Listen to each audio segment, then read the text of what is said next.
Buenas tardes, buenas noches ya a todos. Muy bien, a ver, vamos a recordar algunas cosas que hemos venido trabajando, básicamente llamado el periodo lítico y el periodo arcaico. Recuerda que estos dos periodos pertenecen al llamado precerámico. Precerámico o poblamiento peruano, donde básicamente el hombre peruano, el primitivo hombre peruano, no conoció la cerámica para empezar, y que básicamente en el periodo lítico va a ser un hombre nómade, recuérdalo. Y en el periodo arcaico, que se va a dividir en dos, ¿no? En dos. El arcaico temprano inferior va a ser seminómade, y acá y en el arcaico superior, te comentaba, va a ser efectivamente ya sedentario. ¿Ok? Entonces, hasta acá prácticamente ha sido nuestro enfoque en la última reunión, y efectivamente, pues de acá en adelante nos toca el siguiente periodo, que se le llama formativo. El periodo formativo en el Perú básicamente va a empezar hace 2000 años, aproximadamente. ¿Ok? Se va a prolongar hacia adelante, ¿no? Promedio 1200, otros dicen 200, 1000, en fin. O sea, hay mucha teoría acá. Lo cierto es que los tiempos no te van a evaluar en la universidad para empezar, pero sí te pueden decir qué periodo estuvo anterior o qué periodo estuvo posterior, ¿no? Eso sí hay que tenerlo en cuenta para más o menos ordenar la historia, ¿ya? Entonces, siendo así, prácticamente concluyente el periodo arcaico, va a dar inicio al periodo formativo. Pero el periodo formativo lo vamos a conocer de otras maneras también, y lo vamos a ver en el transcurso de esta clase. ¿Ya, muchachos? Muy bien, a ver, ¿qué tenemos acá? Antes de hablar sobre el periodo en sí, vamos a tener que enfocar exactamente, ya que estamos entrando a la cultura andina, la cultura peruana, cuál es su origen y formación, cómo se ha venido a formar la cultura peruana o la cultura de los Andes, ¿no? Para eso van a haber algunos personajes que van a dar cuenta, van a explicar el posible origen de la cultura peruana. Y acá van a participar tres: un peruano y dos hombres de origen alemán. Por ejemplo, acá el señor Federico Max Uhle, y también acá otro tipo conocido como Federico Kaufmann. Kaufman, ¿ya? Entonces, y evidentemente por ahí va a aparecer otro más, pero lo cierto es que tenemos a uno de los más importantes pensadores sobre la investigación relacionada con el origen de la cultura peruana, ¿ok? Muy bien. ¿De qué se trata esto? Recuerda tú que estamos hablando de teorías. Cada teoría va a tener una posición, ¿correcto? Por ejemplo, acá, y autor, quiero decir. Por ejemplo, la teoría inmigracionista le corresponde al científico alemán llamado Max Uhle o Federico Max Uhle. ¿Ok? La teoría allochtonista, otro de origen alemán, Federico Kaufmann-Deutsch. ¿Ya? Entonces también. Y por supuesto la teoría autoctonista de Julio César Tello, peruano él. Y la allochtonista, perdón, la hologenista, o también llamado holoctonista, de un peruano, Luis Guillermo Lumbreras. Por ahí hay una teoría complementaria, aunque la universidad no lo tome en cuenta, remotamente casi nunca, mejor dicho, nunca lo ha tomado en cuenta, a la teoría masónica, que podría decirse que es complementaria, nada más, ¿ya? Pero sí la universidad, por lo menos la de Trujillo, sí toma en cuenta estos cuatro autores, ¿sí? Los que están en los extremos, en este caso, inmigracionista, aloctonista, holoctonista y autoctonista. ¿En qué consisten cada una de ellas? Vamos a verlo. La teoría inmigracionista, por ejemplo. La teoría inmigracionista también se le llama costeña, como ves ahí. Y esta fue sustentada por Federico Max Uhle. Este señor decía que toda la cultura peruana ha venido desde Mesoamérica. Desde las antiguas culturas aztecas y mayas trajeron su cultura hacia la costa peruana. Por lo tanto, el señor Max Uhle investigó la costa peruana y dijo que Proto-Chimú y Proto-Nazca, o sea, la cultura Chimú, la cultura Moche, Chimú y la cultura Nazca, podrían tener un origen mesoamericano, ¿ok? Influyente desde las culturas azteca y mayas. Es lo que dijo este señor. Cuando lo dijo a inicios del siglo XX, o sea, hace 100 años aproximadamente. Por lo tanto, mira lo que te he puesto una pequeña teoría donde se toma referencia a lo que te estoy explicando. Origen maya, Mesoamérica, propiamente dicho, y posiblemente muchos mayas hayan llegado por la costa, en balsas, hayan llegado a la costa peruana. ¿Ok? Y efectivamente, pues, Max Ulle consideró que las culturas más antiguas del Perú se encuentran en la costa, mira, que son más antiguas que la sierra, decía este señor. Vamos a ver si es que tenía razón, ¿no? Lo cierto es que, y hay un argumento de este señor. Y por lo tanto, desde que se asentaron en la costa, de la costa se van a difundir, se van a irradiar su influencia por distintos sectores. ¿Ok? ¿Y en qué se fundamenta, profe? Recuerda tú que se va a fundamentar en el tipo de cerámica, tanto mesoamericana como peruana, ¿verdad? El tipo de pirámides. Por ejemplo, profe, ¿cuál es una pirámide? Por ejemplo, la que tú ves ahí, la pirámide de Chichen Itza, el templo de Kukulcán. Esta pirámide para Max Ulle tendría una influencia en América, en Sudamérica, en Perú. Según el autor, sugiere que nosotros hemos copiado las costumbres y la forma de sus construcciones piramidales. ¿Ok? Acá está. Por lo tanto, esa copia que se hizo seguramente para Max Ulle también podría haberse reflejado en el Perú.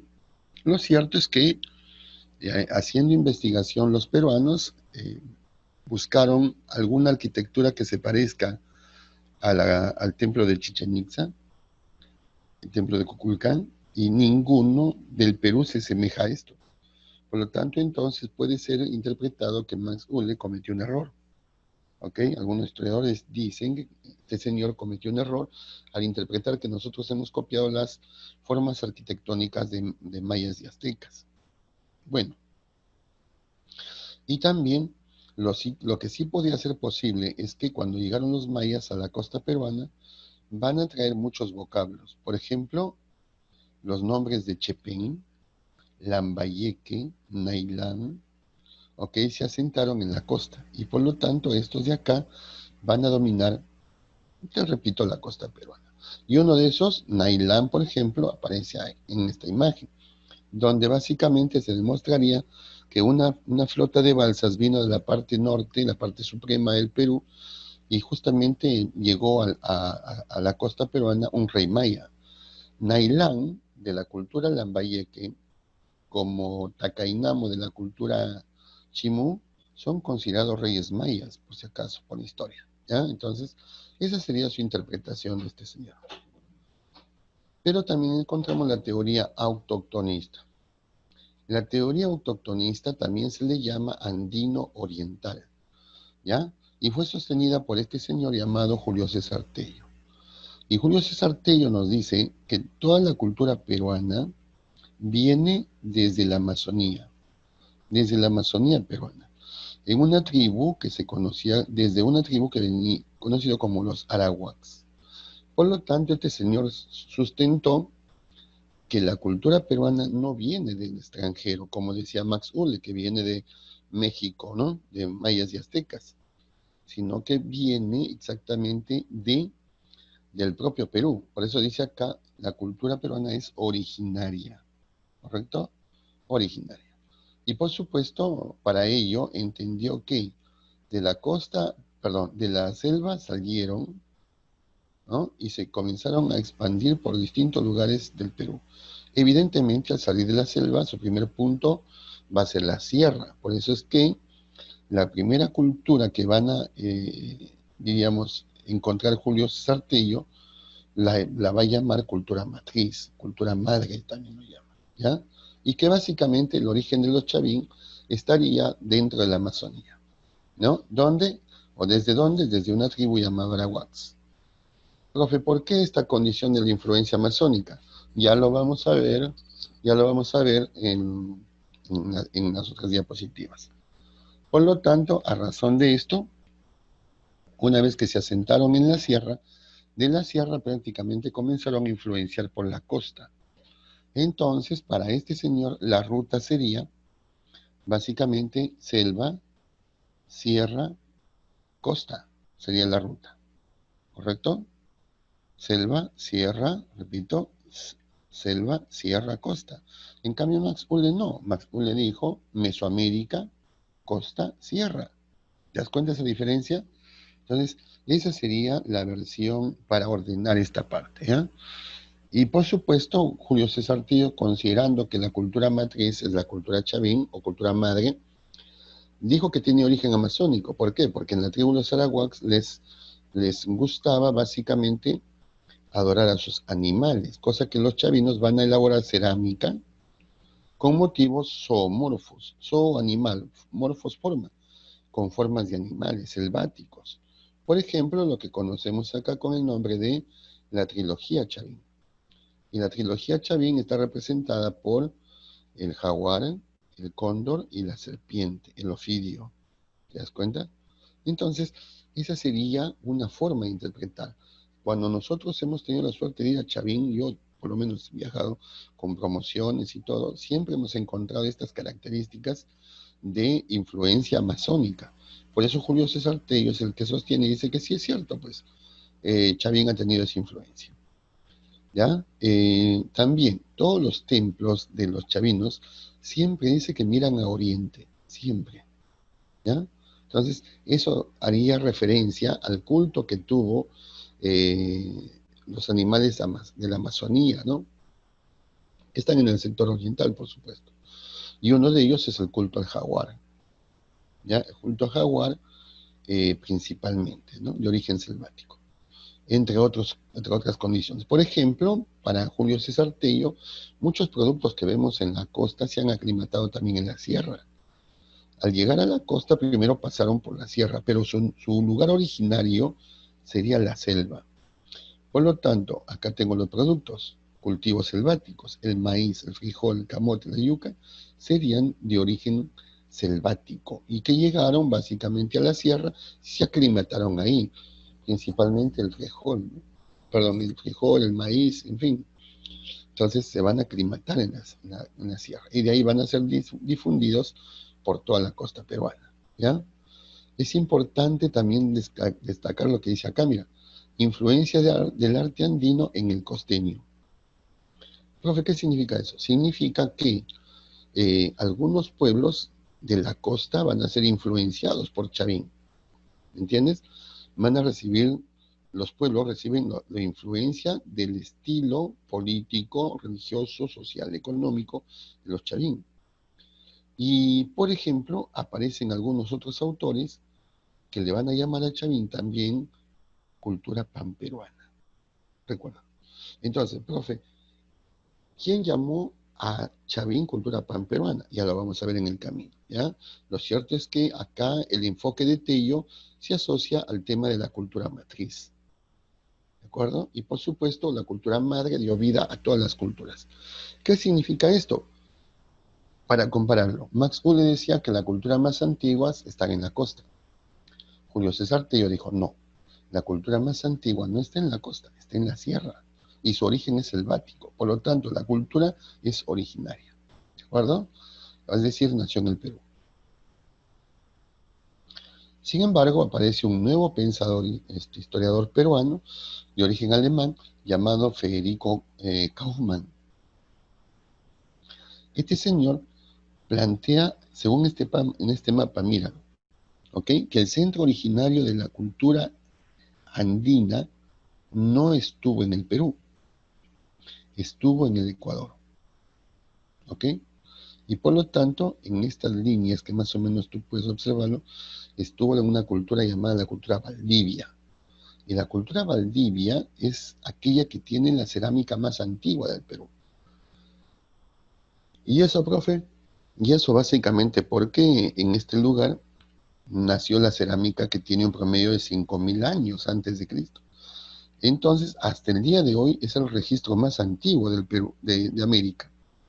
Y con esa cerámica, entonces posiblemente llegó a las costas peruanas, ¿de acuerdo? La cultura valdivia.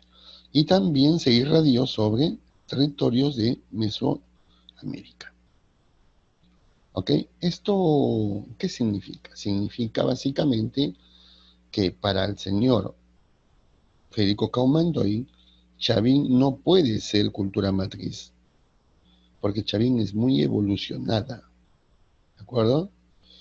Es muy evolucionada, ¿por qué? Porque básicamente va a tener una cerámica posterior a los años que tiene Valdivia, ¿de acuerdo?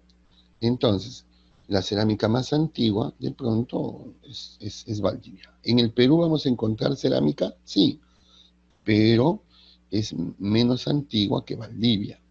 Por eso es que Kauman niega esa condición de que Chavín podía ser cultura panperuana, ¿ya? Entre otras consideraciones. Avanzamos. La teoría hologenista. Holo, que tú lo ves ahí, holo significa todo. Y genista viene de Génesis, por lo tanto, ahí encontramos todo inicio, todo comienzo, todo principio. Donde este señor Lumbreras, Lumbreras dice que si bien es cierto, la cultura peruana ha recibido influencias mesoamericanas, ha recibido influencias amazónicas, de Valdivia, ¿ok? Del sur del Perú también, ¿por qué no? Del sureste de Sudamérica también va a recibir influencias, ¿no? Entonces, ¿qué se interpreta de esta condición? Que el Perú no tiene un solo origen cultural. El origen cultural es variado.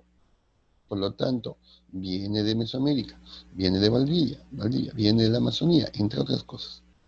Por lo tanto, el origen se llama hologenista.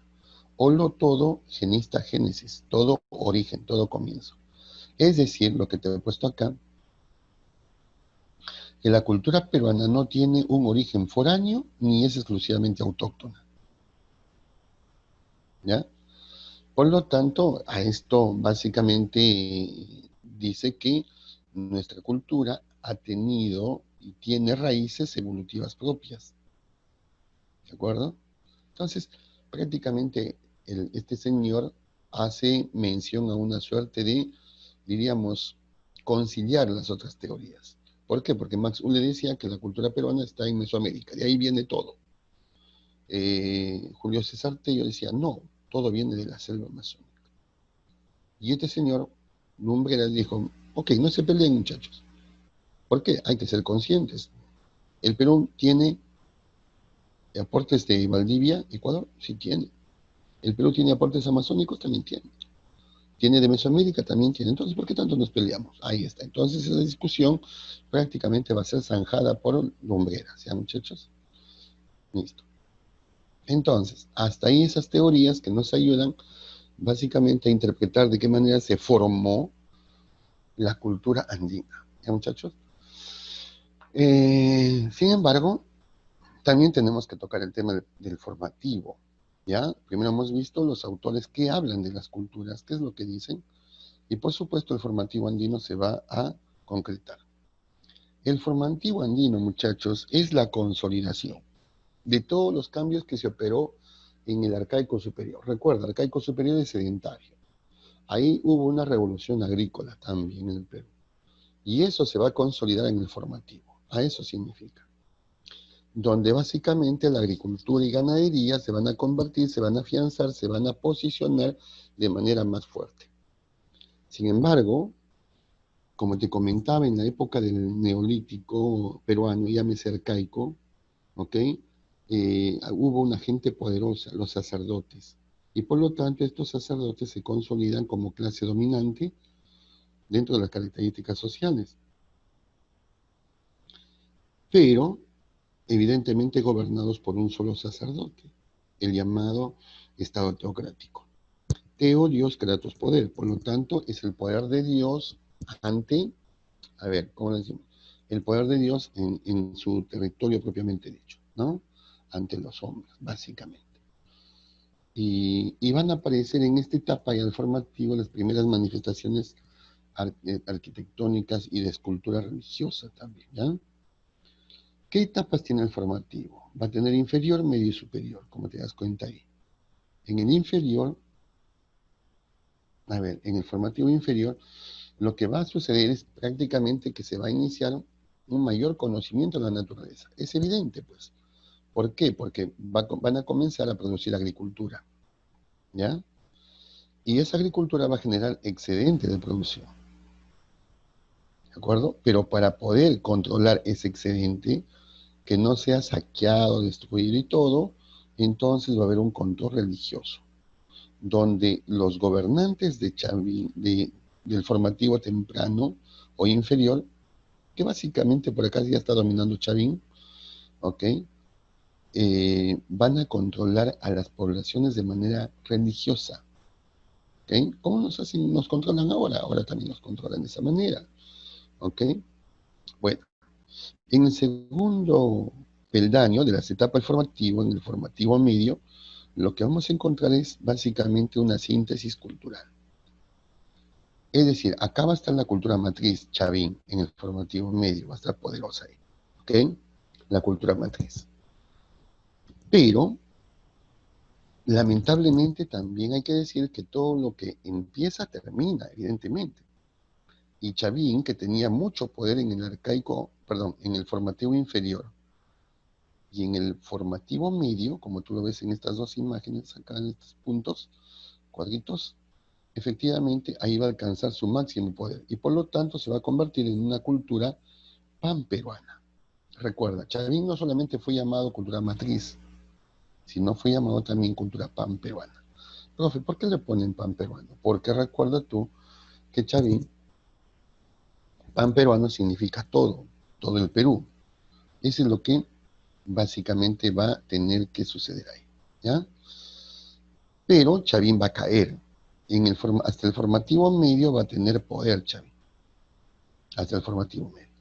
De ahí cae y va a surgir un nuevo proceso llamado periodo formativo superior, donde ya Chavín ya no tiene poder, donde el Estado teocrático, que te mencionaba por acá, ¿ok? Va a caer ese Estado teocrático, ¿no?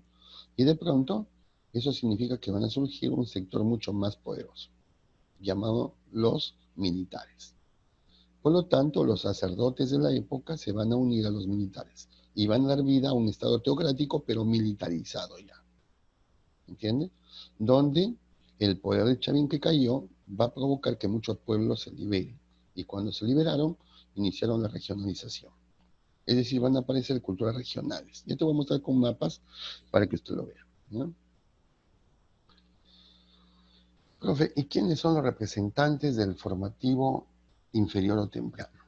¿Quiénes son? Bueno, acá van a aparecer, por ejemplo, hasta el formativo medio.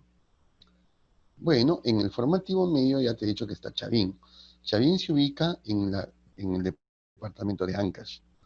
Y Chavín dominó buena parte de la sierra hasta el lado norte, ¿ok? Y la zona del lado sur, que algunos dicen que llegó hasta Puno, y parte de Bolivia incluso, ¿de acuerdo? Influencia Chavín. Por esta razón que te estoy explicando, que llegó al norte, llegó al extremo oriental del Perú, entonces se puede interpretar que es una cultura panperuana. ¿Por qué pan? Todo. Abarcó todo el Perú. ¿Ok? Ya está. Pero, sin embargo, hay otros restos que dependieron de Chavín. Por ejemplo, Conturhuasi. ¿Qué tiene? Conturhuasi fue construido, edificado supuestamente por los Chimú y ahí han dejado algunas esculturas como la que tú ves ahí, que es una característica clásica de la escultura sobre piedra de los Chavín. ¿Ya? Así como está Conturhuasi, en Conturhuasi, ¿qué se ha encontrado? Oro, oro. El oro de Conturhuasi refleja características típicas de animales de la selva. ¿De acuerdo? Acá en Conturhuasi. Mayo, profe. En Mayo vamos a encontrar acueductos o canales que posiblemente por influencia chavín fueron construidos. Y Cupiznique en la Libertad. Cupiznique en la Libertad es uno de los pueblos más, diríamos, considerados de influencia chavín. Y está en el departamento de la Libertad por el Valle de Chicama. ¿Ok? Entonces hay una influencia. ¿Quiénes más están, profe? En Sechín, en Casma, hay un complejo arqueológico donde está, repito, flanqueado por algunas lápidas, monolitos grandes, donde aparecen sacrificios humanos. La pregunta que se hace en la historia es quién ordenó esos sacrificios humanos. Y efectivamente, pues ahí posiblemente hayan sido, te repito, los sacerdotes. ¿No? ¿Ok? Esa es la gran pregunta. En realidad hay mucho misterio en este efecto. Las líneas rectas prácticamente han sido tipificadas como una suerte de, a ver, sin instrumentos, sin ningún elemento que hoy en día lo conocemos como sofisticado, de pronto hayan provocado esos actos. ¿Qué elementos? Exacto, y encima curvas perfectas. Eso es lo que llama la atención de Cumbemayo. Por lo tanto, lo que sí se conoce de Cumbemayo, ya por la naturaleza de su estructura, es que tiene la mejor hidráulica, una de las mejores hidráulicas de la etapa del formativo, tal vez la mejor de la etapa del formativo. Entonces, hasta ahora, los investigadores, los arqueólogos, siguen, como se dice, rompiéndose la cabeza, tratando de diseñar una teoría, encontrar fuentes, encontrar datos que los conduzca a una respuesta convincente, ¿no? Tamaña verdad, en realidad es eso. Pero, aparte de estas conductas que tuvieron los Chavín en favor del desarrollo seguramente arquitectónico, también vamos a encontrar sacrificios humanos, porque los sacerdotes Chavín se comportaban como, diríamos, drásticos, terribles, que no soportaron, repito, alguna rebelión. Por eso es que se dice que cuando el pueblo de Sechín se rebeló contra el Estado Chavín a través de sus sacerdotes ordenó la destrucción de Sechín y por lo tanto la captura, ejecución, degollamiento y todo, por degollamiento y todo, de los principales líderes, podríamos llamarlo, de Sechín. Y eso está plasmado en mitos monolitos. ¿Ya? Listo. ¿Qué más tenemos acá? Paracas cavernas, claro. Paracas cavernas, en sus mantos se han encontrado simbologías de origen selvático. Por lo tanto, eso demostraría que Paracas cavernas sí fue influenciado por Chavín. ¿Ya? Y en su cerámica muchas veces también aparece en forma de esta naturaleza, influencia Chavín. Paco Pampa es un complejo arqueológico que queda en Cajamarca. Y efectivamente, pues en esta región se ha encontrado a la muy misteriosa dama de Paco Pampa, la mujer de Paco Pampa. En fin. Entonces, este formativo peruano siempre manéjalo como que tiene a Chavín como clase dominante, ¿de acuerdo? Como clase poderosa. Y tiene al Estado sacerdotal como un sector poderoso, políticamente hablando. Y su poder básicamente lo van a reflejar en las esculturas que van a hacer en piedra, ¿no? De manera también casi perfecta. Por eso que acá encontramos una cabeza clava, ¿verdad? Y que para un historiador que había leído alguna vez llamado Eduardo de Javich, entonces interpreta que la cabeza clava podía representar a los sacerdotes chavinos. Podría ser una interpretación, ¿de acuerdo? Pero, sin embargo, a pesar de eso, los chavín siguen manifestando en cada una de sus formas colmillos de jaguar, como por ejemplo el que está acá, en esta cabeza clava. ¿Ok? Y algunos cabellos que parecen que fueran serpientes. Otra vez la Amazonía puesta de manifiesto en estas esculturas. ¿Ya? Y es efectivamente lo que te pongo acá, que la clase sacerdotal dominante y homogeneizadora, ¿ok? Que da vida a un horizonte cultural. Listo. Entonces, ya vamos encontrando algunos datos propicios. ¿Ya, muchachos? Avanzamos. Y cuando Chavín cae, mira tú, acá, en el formativo final, ¿ok? O tardío, en esta etapa cae el horizonte cultural Chavín, o también llamado formativo, y empiezan a surgir nuevas sociedades regionales y locales, como te comentaba hace un minuto. Por lo tanto, el todo se va a descomponer en partes, y va a aparecer, por ejemplo, la cultura lambayeque, por ejemplo, ¿no? Van a aparecer culturas antes que el lambayeque, ¿no? Cuando cae Chavín, aparece la cultura Paracas Necrópolis, porque la cultura Paracas Cavernas tuvo influencia chavín. ¿Ok? Ya está. Avanzamos. Y cuando cae Chavín, por ejemplo, en la Libertad aparecen otras culturas. Por ejemplo, la cultura Virú Gallinazo. Esta aparece en la Libertad. Y una de sus muestras más importantes de la cultura Virú justamente es el castillo Tomaval, ¿ok? Que hasta ahora está en esa zona, en Virú, por supuesto, ¿ya? Y no solamente Virú Gallinazo, sino también va a aparecer la cultura Salinar. La cultura Salinar está en el Valle Chicama y que básicamente también va a ser un antecedente poderoso de las culturas que se van a formar en el intermedio temprano, ¿ok? Entonces, ¿qué significan esto? Que estas culturas que son de origen liberteño efectivamente van a dar vida al intermedio temprano. Y en el intermedio temprano, ¿quién va a estar? Va a estar Moche, por supuesto, como característica principal. Por eso que acá dice Salinar, es un antecedente de Moche muy importante. ¿Ok? Principalmente.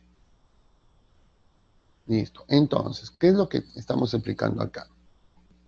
Que principalmente el formativo, muchachos, el de etapa que va a formar la cultura peruana y que va a tener como parte importante de su desarrollo el formativo síntesis o primer horizonte cultural, como también se le conoce, está Chavín. Está Chavín en el poder. Pero cuando Chavín fracasa, ya no tiene poder, efectivamente entonces surge el formativo final o de transición. ¿Transición por qué? Porque se van a ir formando paulatinamente nuevas culturas que se van a consolidar cuando, ¿ok? Prácticamente se logran un desarrollo mucho más avanzado del que tenían, repito, en este periodo final o de transición. ¿Correcto? ¿Por qué, profe? Porque tenemos que decir que Mochica, por ejemplo, se sustentó en Salinar y Gallinazo. ¿Cuándo? Cuando cayó Chavín. ¿Entiendes? Entonces, cae Chavín, surgen nuevas culturas, como Salinar y Gallinazo, que dio vida a Mochica. Como Vicus 1, que va a dar vida a Vicus así de manera contundente, ¿no? Vicus primorosa, por llamarlo menos. Paracas, la Paracas va a dar vida a Nazca, a Nazca. Y la Púcara va a ser una cultura que también va a dar vida a Tiahuanaco. Por eso es que alguna vez, hace un tiempo atrás, la universidad preguntó y decía, ¿cuáles son las culturas que dieron vida a Moche, a la cultura mochica? Evidentemente, pues esa respuesta se saca de este cuadro. Entonces yo ya sé que para dar vida a Mochica se contó con la cultura salinar, gallinazo, y algunos autores agregan a Vicus, que queda en Piura. ¿Ok? Entonces hay una forma de interpretar. ¿Ya? Listo. Entonces, ¿qué tenemos a continuación? Profe, ¿qué son horizontes e intermedios? Estoy que le escucho que dice que son de horizontes intermedios. ¿Qué son? Te comento. Cuando hemos hablado de formativo antes de esta diapositiva, formativo lo llamó el señor Luis Guillermo Lumbreras. Lumbreras estudia a Tello. Lumbreras es un profesor de la Universidad San Marcos, la Católica, la Cantuta en Lima, hasta ahorita enseña, y este señor de pronto dijo al Perú, de acuerdo a lo que dice Tello, tendríamos que ubicarlo en el formativo, en iniciar el formativo. Chavín está en el formativo, por ejemplo, formativo medio, ¿de acuerdo? Pero llega John Rowe pertenece a la escuela californiana, pertenece a Estados Unidos, llega, investiga el Perú y dice, no, la cultura peruana se clasifica en horizontes e intermedios, ¿correcto? Eso lo hizo John Rowe. John Rowe también dijo, Chavín es cultura panperuana, ¿entiendes? Chavín es cultura panperuana, así dijo John Rowe. Profe, ¿qué cosa es un horizonte intermedio? A ver, vamos por partes. Un horizonte, me voy a apreciar de leer, ¿ya? Acá. Un horizonte u horizontes Es una etapa en la que una cultura, mira lo que dice, una cultura se desarrolló y ejerció influencia sobre un territorio tan extenso que abarcó un ámbito panandino. Ahí está. ¿Correcto? ¿Eso qué significa, profe? Significa que una cultura, como Chavín, se va a irradiar por todo el Perú. ¿Ok? Mira, mapa clarito. Entonces, por eso se le va a llamar panperuana o panandina. Pan todo. ¿Ok? Entonces va a ser muy influyente en buena parte, en todo el territorio, ¿se entiende? ¿No? ¿De acuerdo? Una sola cultura, una, Chavín. Desde Ancash dominó esta región. ¿Qué más, profe? Ese es un horizonte. Sin embargo, aparecen también los intermedios. ¿Qué es un intermedio? Etapas entre dos horizontes, donde hay desarrollo y tendencias regionales. Por lo tanto, un intermedio se cataloga como de esta manera. El todo que tú ves acá se rompe en partes y genera esto. Se llaman regionalismos. ¿Por qué? Por ejemplo, hay nada más a simple vista, los mochi en la Libertad van a llegar hasta Piuraneira, nada más, y hasta Ancash. Por lo tanto, acá se va a desarrollar la cultura mochica. Acá ve, Lima, la cultura Lima. En Ica, la cultura Nazca. En Ayacucho, la cultura Huarpa. A eso se llama intermedio. El todo que tú ves en este mapa grande se descompone en partes. ¿Estamos de acuerdo, muchachos? Entonces, profe, o sea que horizonte es igual a formativo. Exacto, es lo que estoy diciendo. Profe, o sea que intermedios es igual a regionalización. Correcto, es lo que estoy diciendo. ¿Ok? Por eso dice tendencias regionales. Una región acá, otra acá, distinto. Mira, compara los mapas y te dice todo. ¿Ya? Muy bien. Y una vez que esa condición sucede, efectivamente, pues vamos a encontrar la evolución política. Y vas a encontrar que en el horizonte temprano van a estar Chavín, acompañada todavía de la que dominaba Paracas, Cavernas. ¿De acuerdo? Pero cuando cae el horizonte temprano, cuando cae Chavín, surge la primera regionalización o también llamado intermedio temprano, que lo van a integrar muchas culturas. Acá solamente se ha puesto Nazca y Mochica, pero también va a estar acá Tiahuanaco. Tiahuanaco también va a estar acá, ¿ok? También va a estar Huarpa, va a estar Cajamarca, entre otras culturas, van a estar acá en intermedio temprano. ¿Entiende? Pero más o menos el año 800 cae el intermedio temprano y se inicia el horizonte medio. Y el horizonte medio va a tener como cultura predominante a los Wari. Recuérdalo. No lo confundas con formativo medio. En el inicio de esta clase te he dicho formativo medio, sí, claro que sí, ese es Chavín.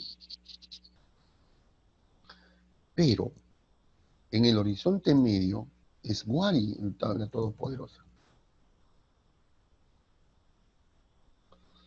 Pero Wari va a caer en su momento y surge el intermedio tardío, o también llamado segunda regionalización, donde van a estar culturas predominantes como por ejemplo los chimú, los lambayeques, los chinchas, los chancas, en fin, van a estar dominantes acá. Hasta que llegaron los incas del horizonte tardío, ¿ok? Y ocuparon el reino chimú. Y por lo tanto los incas están expandiéndose hasta que llegaron a Colombia, ¿me entiendes? Entonces, por ahí está el orden. ¿Ya? Este es el orden clásico de la historia del Perú, la división total. Ok, muchachos, hasta ahí. ¿Alguna pregunta, jóvenes?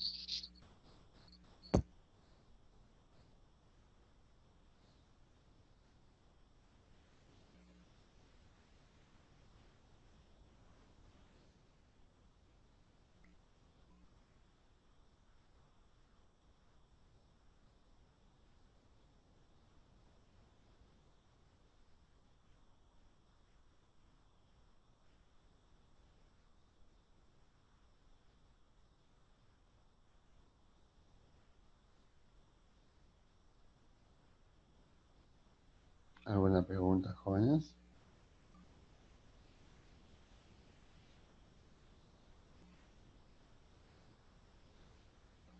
Repito, si es que lo hubiere, ¿no?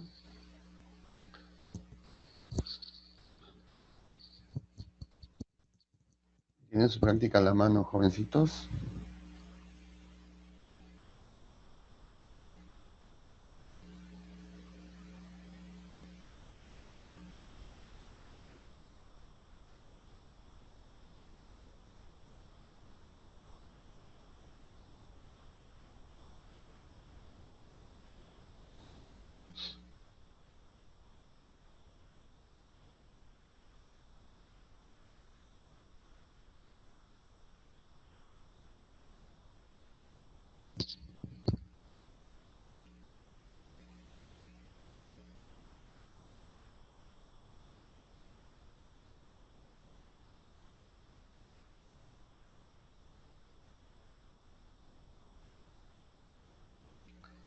Ok, vamos a compartir la última diapositivas y ya está.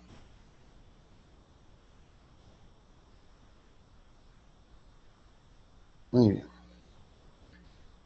En esta segunda parte te voy a explicar ya básicamente las culturas peruanas.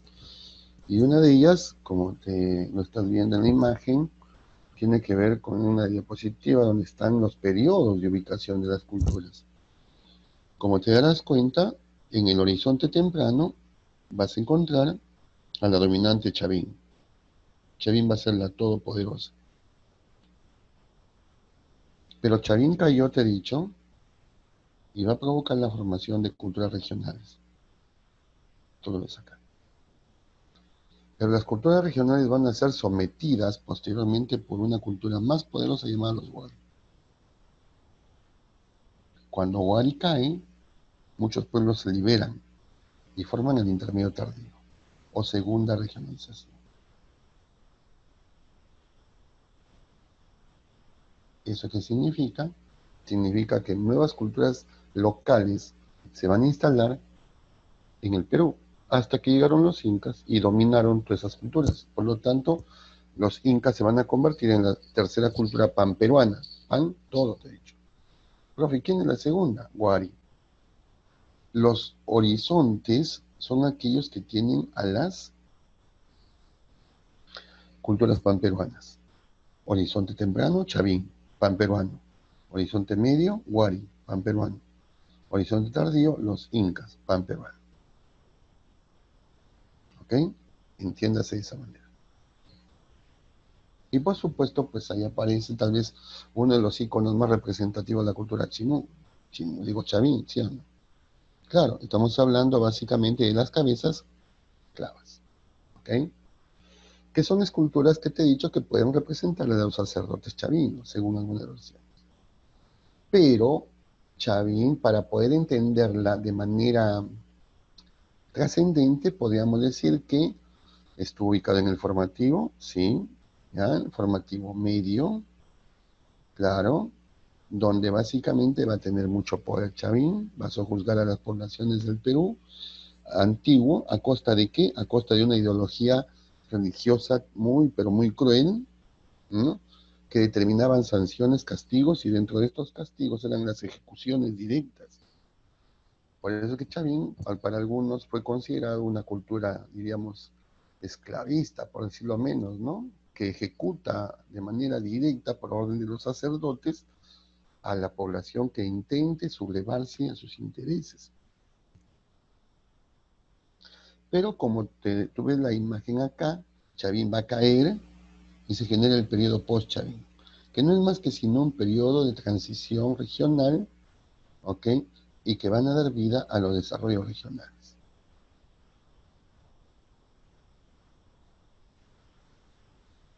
Y estos desarrollos regionales, como te das cuenta, ya van a ser el otro periodo prácticamente, ¿no? Muy bien. Chavín, profe, ¿dónde está? Chavín está ubicado en el departamento de Ancash, ¿ok? Efectivamente, a orillas, se dice, mejor dicho, en la zona de la cordillera de los Andes, básicamente cercano a la Cordillera Blanca. ¿no? Eso también es trascendente. Chavín es una cultura panperuana que en su fase de mayor poder va prácticamente a influir en la vida de los pueblos, como por ejemplo Cupiznique. Cupiznique va a dar vida a Chavín, o mejor dicho, Cupiznique fue dominada por Chavín, corrijo ese término. Cupiznique fue dominada, fue influenciada por Chavín. ¿Quién es más? En La Libertad, por ejemplo, tenemos a K2, Cupiznique, Valle Chicama. Caballo Muerto, que también pertenece a la Libertad en el complejo de Virú, ¿no? Por esa zona está Caballo Muerto. Sechín ya es Ancash y Cunturhuas y Cajamarca, entre otros. Entonces, ¿qué es lo que tenemos que más o menos interpretar acá?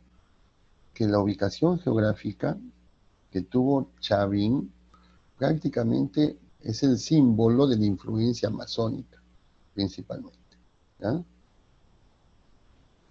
Y esa ubicación geográfica de la cual te estoy hablando está ubicado en el departamento de Ancash, ¿ok?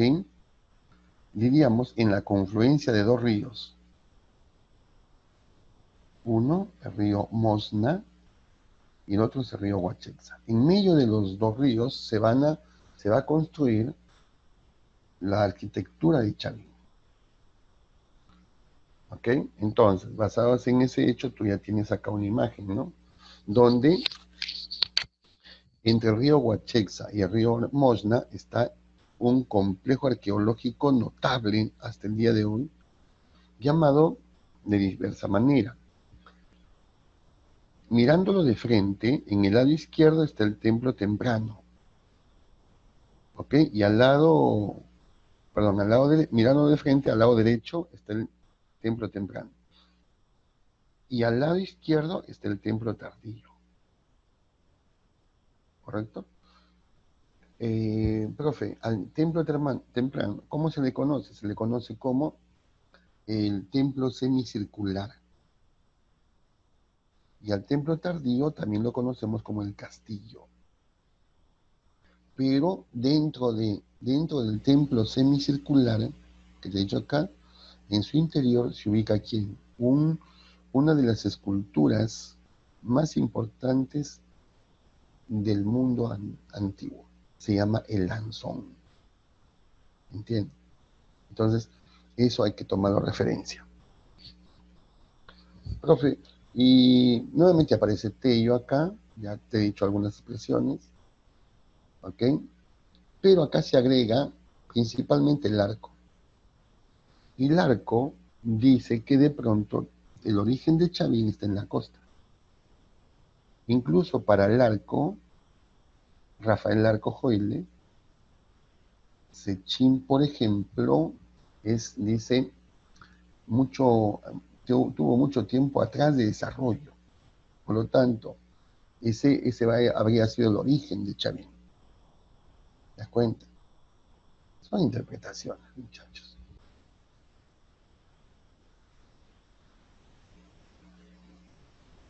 Preguntas. Estaban semienterrados, semienterrados. Como alguna vez lo estuvo Machu Picchu, estaba con una vegetación, una maleza, una vegetación exuberante, pero se podían, diríamos, determinar sus formas, ¿de acuerdo? Y por eso es que se contempló que era una gran ciudadela. Igual pasa con estos restos arqueológicos en el norte peruano, quiero decir en la zona de Ancash, por ejemplo, ¿no? Entonces estaban semi-enterrados. ¿Ya? Profe, el obelisco Tello. Muchachos, el obelisco Tello no es más que sino una expresión religiosa de los Chavín cuando trataron de proponer en un solo monolito características, repito, características de un dios nuevo. Para los chavinos, el obelisco Tello es llamado el dios Caimán, por los historiadores también, ¿ok? El dios Caimán, porque en sus esculturas, en la escultura aparecen imágenes complejas que semejan ser un cañán, perdón, un caimán. Y estos caimanes de pronto son selváticos, son amazónicos, ¿correcto? Es más, A este dios llamado el obelisco de Tello lo han llamado el dios hermafrodita, el dios de la que tiene doble sexo, el dios que es la creación del mundo. ¿Mm? ¿Y quién lo ubicó? Básicamente Julio César Tello. Y Tello lo encontró básicamente ¿dónde? En la plaza circular. ¿Ya? En Chavín de Huántar, por supuesto, en la arquitectura que ya te he mostrado por ahí, principalmente entre el castillo y el templo antiguo, ¿no?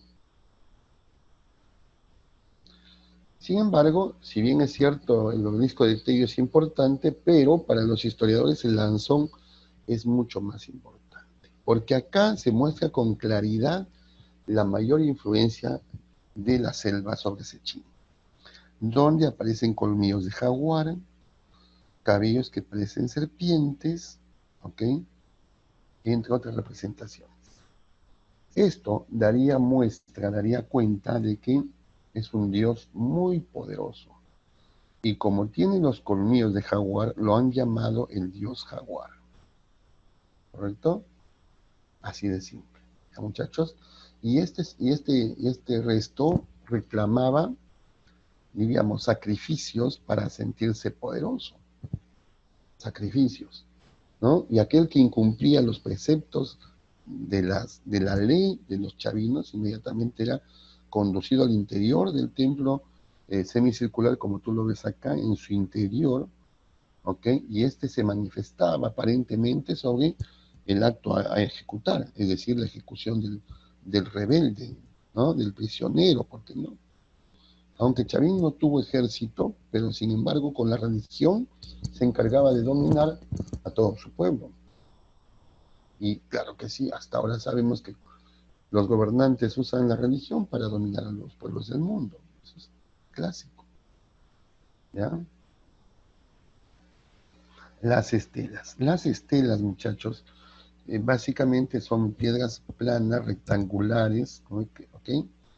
Y que también, en este caso, la estela de Raimondi se le conoce como el dios de los báculos, porque parece ser que entre sus manos, te das cuenta acá, sostiene ciertas representaciones de rayos divinizados, y que posiblemente esta de acá, que fuera a ser una cabeza, ¿no? Una cabeza, o varias cabezas, o dos cabezas, representaría a un animalito que tiene un montón de patitas. ¿Y qué animalito tiene un montón de patitas? A ver, contéstenme, muchachos, ¿qué animalito tiene un montón de patitas?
Ok, claro, entonces, muy buena, gracias a Luis, a Julio.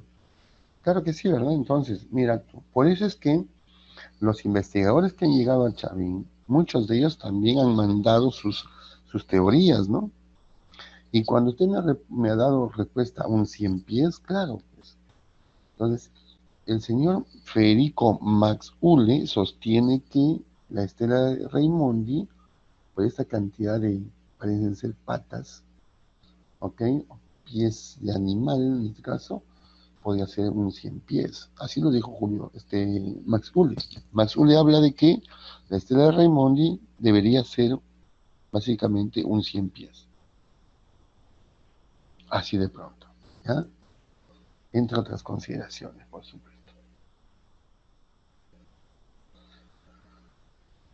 Este es el complejo arqueológico de Chavín, ¿correcto? Tal vez es el más imponente, que no digo el más imponente, el más importante, mejor la palabra más adecuada, en su tiempo, ¿ok? ¿Tiene cerámica? Claro que sí. La cerámica Chavín es típica de esta manera, ¿correcto?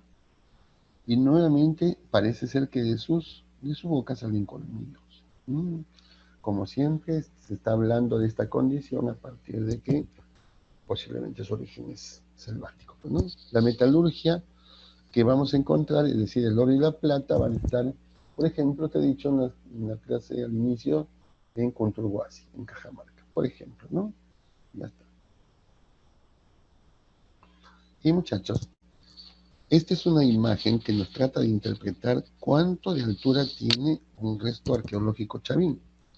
Por ejemplo, el lanzón monolítico, mis queridos amigos, el lanzón monolítico tiene una altitud que llega casi a los 5 metros, piensa.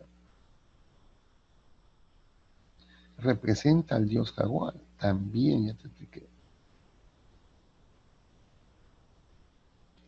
¿Ok? Listo. Y, por supuesto, el templo chavín. Acá en esta plaza circular fue encontrado el obelisco de Tello. En el interior del templo semicircular se ubica el lanzón. Y en el castillo que está acá, castillo o edificio A, ¿no? Se ha construido, se ha esculpido la portada de las Falcónidas. ¿Ya? Entonces, ¿y por qué la plaza acá mayor, profe? La plaza mayor es porque el Chavín se convirtió en una cultura de peregrinación. Todo el mundo iba a Chavín a adorar a sus dioses y con ello pagar tributo. Por eso que te he dicho que Chavín va a dominar al mundo antiguo por medio de la religión. De eso se trata. ¿De acuerdo? Eh, algo más, profe, ¿qué tiene que ver los pututos acá? Los pututos, entiéndase muchachos, que fueron utilizados de manera, diríamos, increíble, si se quiere decir. Porque cuando un prisionero o un desobediente, un rebelde, se decidió su ejecución, ingresaban al templo semicircular y ya para eso, efectivamente, habían, diríamos, los especialistas en el manejo del pututo, ingresaban al interior, brotaban sonidos espeluznantes y supuestamente eso daba cuenta de que el lanzón eh, monolítico se estaba expresando. Y los sacerdotes de por medio, o sea, creaban las condiciones para que esto se produzca.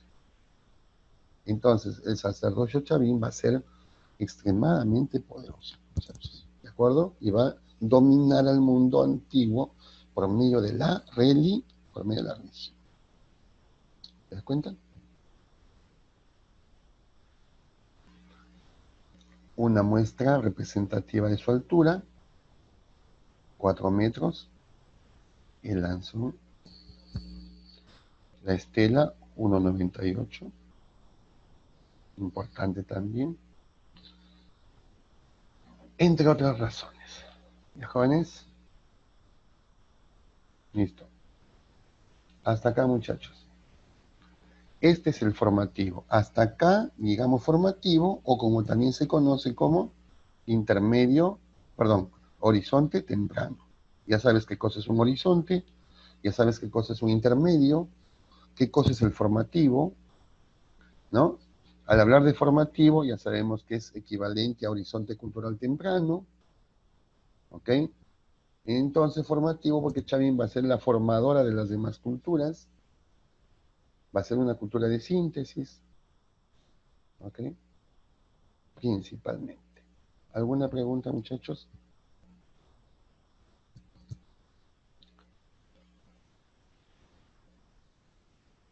Si no lo hay, jovencitos, hasta acá me voy a quedar. Revisen su práctica, muchachos, y en la próxima clase empezamos revisando algunas dudas que pueden ustedes tener en el camino. ¿Jóvenes? Listo. No me queda más que agradecerles su presencia, muchachitos, y nos vemos la próxima clase. Cuídense, muchachos, a todos. Bendiciones. Goodbye.